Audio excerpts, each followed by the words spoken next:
Hello বন্ধুরা, সবাই কেমন আছেন? আশা করি সবাই ভালো আছেন।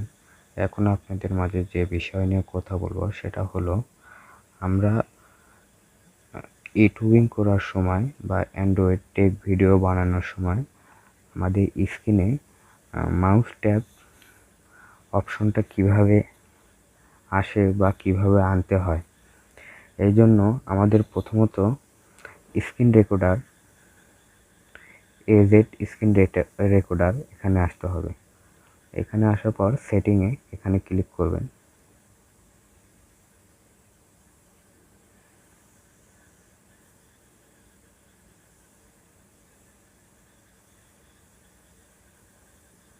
সেটিংয়ে আসার পর আপনারা দেখতেছেন text and logo.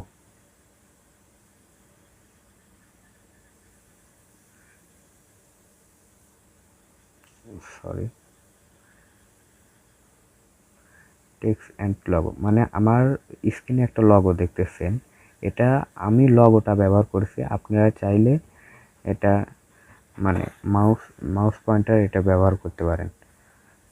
Mouse pointer ব্যবহার করতে গেলে আপনাদের গুগল ক্রোমে ওখানে সার্চ দেবেন মাউস পয়েন্টার পিএনজি ফাইলটাই এখানে অ্যাড করবেন। এই জন্য প্রথমত দেখা যাচ্ছে এই যে ইমেজটা দেখতেছেন, এখানে ইমেজে আসবেন।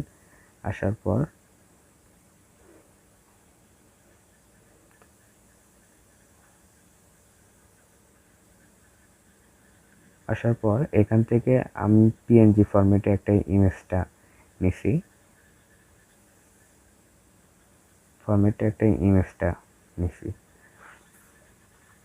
এই ইমেজটাই হচ্ছে যে এটা। আর যারা হচ্ছে মাউস পয়েন্টার মানে দেখতেছেন, আমারটা নড়ছে, আমি নড়ালেই নড়বে, কিন্তু যাদের দেখা যাচ্ছে অল টাইম নড়ে তারা একটা জিনিসই ব্যবহার করে, সেটা হচ্ছে যে ফেসবুক ফোনে ফোনে ওটিপি আর হচ্ছে যে কম্পিউটার মাউস প্যাড ব্যবহার করে তারা হচ্ছে যে এইভাবে ভিডিও করে। আপনারা যদি চান আপনারা ট্রাই করতে পারেন। আর এটা আপনাদেরকে যেভাবে দেখানো, এটা হচ্ছে যে আপনারা বোঝার ক্ষেত্রে, ধরুন আমি এটা আপনাকে বোঝাচ্ছি টেক্সট, এটা আমি ধরে আপনার কাছে এইভাবে ঘোরাচ্ছি, এইভাবে বোঝাতে পারি। যাই হোক, আমি আপনাদেরকে সেভাবে ক্লিয়ারভাবে বোঝাতে পারছি। মানে আপনি যদি মাউস পয়েন্টার ব্যবহার করতে চান তাহলে আপনার ওটিপি একটা কেবল লাগবে, আর হচ্ছে যে কম্পিউটার মাউস একটা লাগবে। তাহলে আপনি সেভাবেই আপনি যেভাবে অন্য ভিডিওতে দেখছেন আপনি সেভাবেই দেখতে পারবেন, সেভাবেই করতে পারবেন। যাই হোক, আমার ভিডিও যদি আপনার ভালো লাগে তাহলে প্লিজ সাবস্ক্রাইব করবেন। আর যদি বুঝতে যদি না পারেন তাহলে আমাকে কমেন্টেও বলবেন। আর টেক ভিডিও যত রকম লাগে আমি আপনাদেরকে দেব। যাই হোক, বাই বাই।